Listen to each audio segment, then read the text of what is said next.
A lot of information to pass the test. Well, it didn't stay with me, but I memorized it enough to pass the test and get good grades.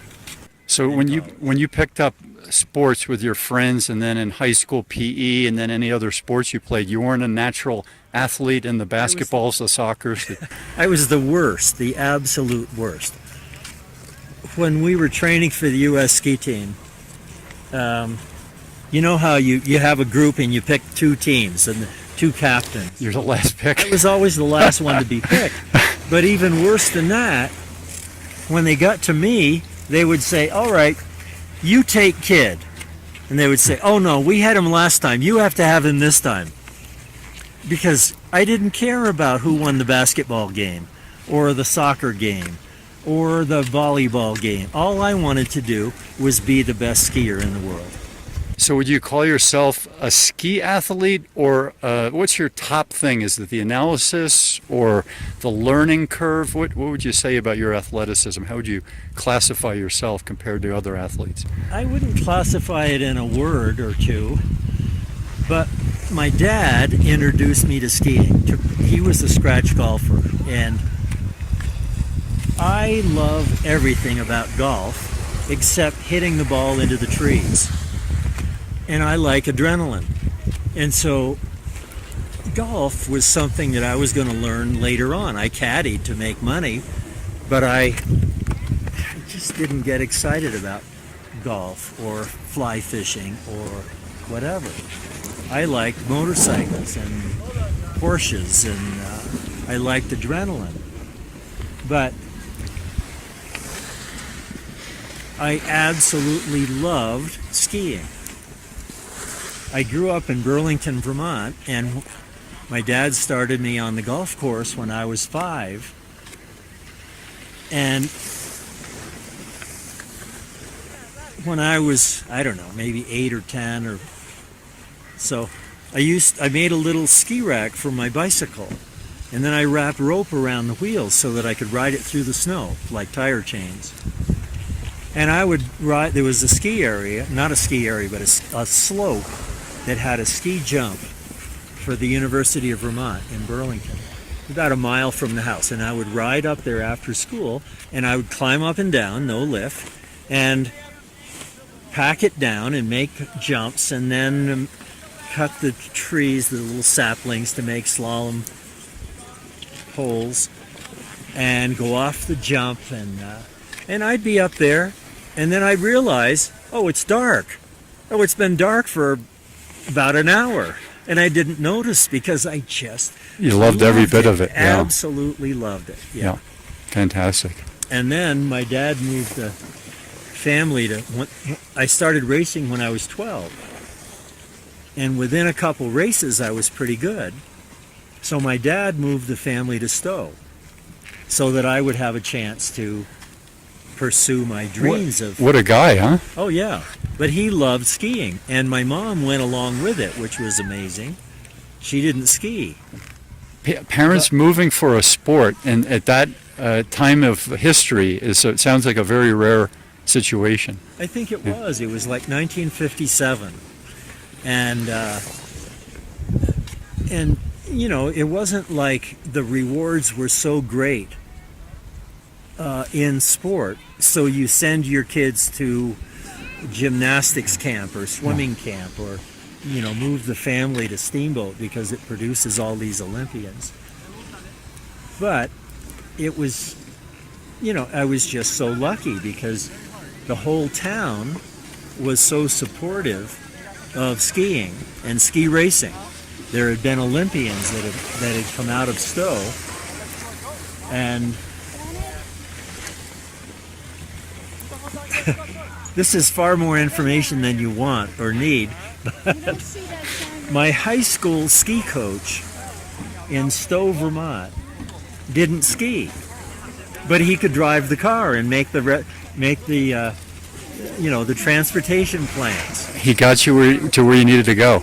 But he also taught physics in high school. That was good. You see, and so I was curious about the physics of how to make a turn and how to get the ski bent to rebound so that you could come out of a turn faster than you went into it. And that stuff fascinated me. And then I found that I could win races if I studied how the skis worked and how I could analyze a course. So instead of going full speed all the time until I fell down and hope that it was past the finish line, that I could analyze the fastest way. Now, were you a racer In what? in skiing? Well, I loved daredevil stuff. Did you mention that about you? The adrenaline rush and daredevil. I used to jump off. I grew up in New Jersey, so I used to jump off the barn. Anytime somebody had something daring to do, I was the one who said yes. Yeah, I would do that too. And then I spent too much time in the hospital doing it in downhill racing. And so I learned how to, and when I say I learned, I watched other people and they'd figured it out. There was a guy that went to Dartmouth and then went to Harvard Business School and then built Waterville Valley ski area. His name was Tom Corcoran. He seldom fell down. And then I noticed that Karl Schranz and Jean-Claude Keely seldom fell down.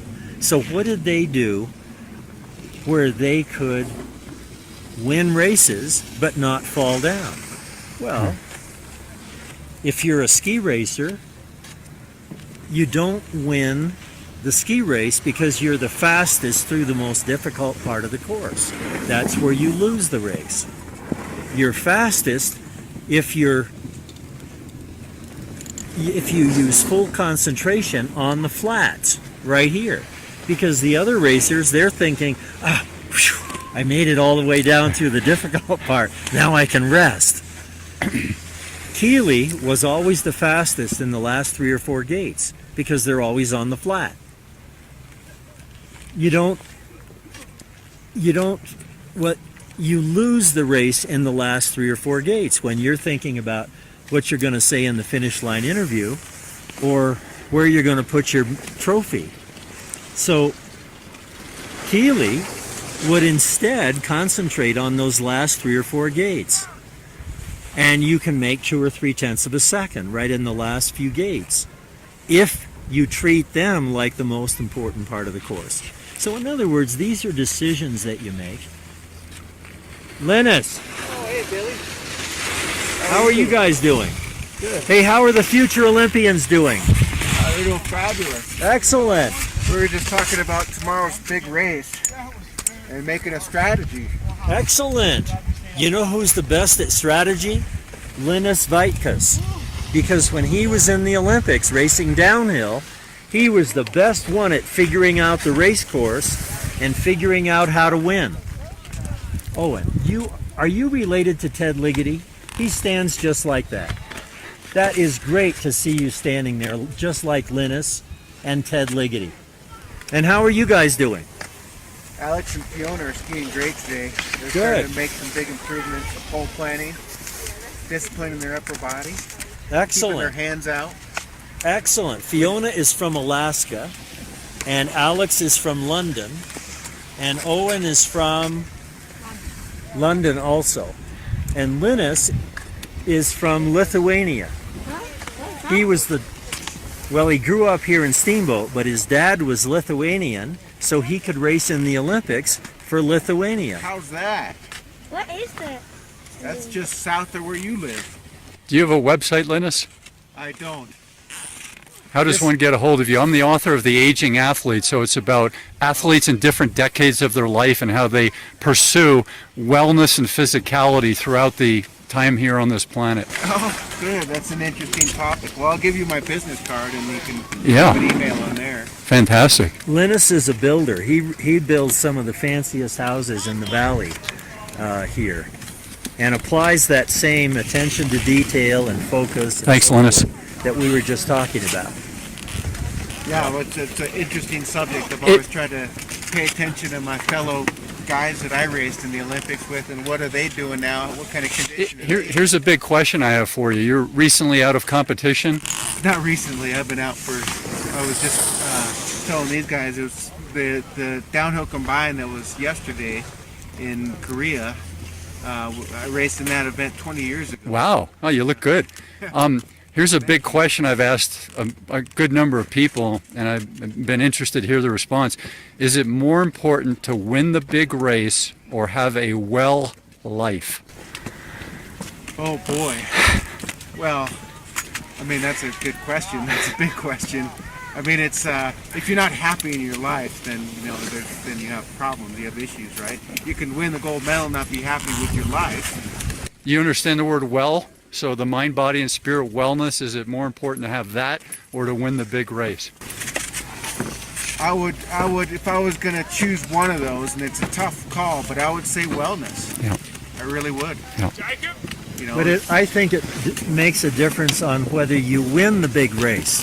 He came close, but if you have, you see, when I won the big race, when I won the World Championships, that opened a lot of doors. It certainly does.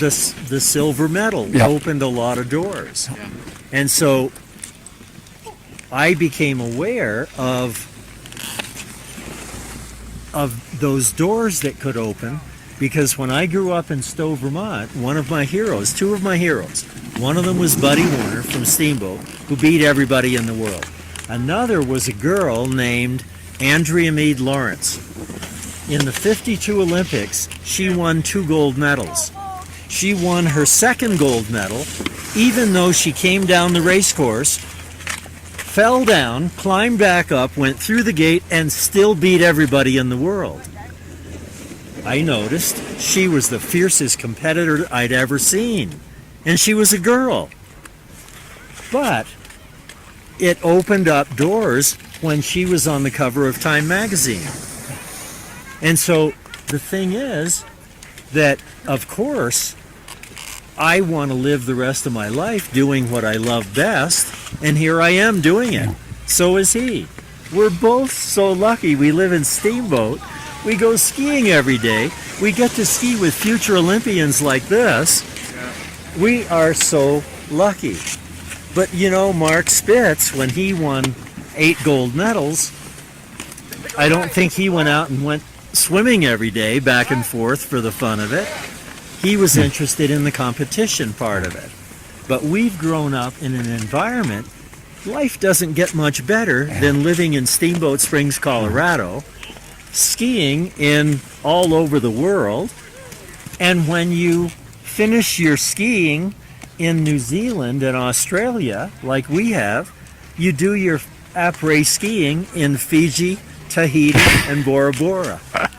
So it's a pretty good life. Wonderful. That's a good way to end. I appreciate your time, folks. And it's probably one and in the same, wellness. The person that's going to win the gold medal probably has wellness as well. Mind, body, spirit is in balance, to be able to perform in that type of scenario. I was in Austria, Kitzbühel all summer, and the difference between what I see in America and France even, where these 70 and 80-year-olds might have said, hey, I was a kid once, now I'm a grandfather, and now I'm going to take it easy. In Austria, I was getting passed by 78-year-olds on mountain bikes.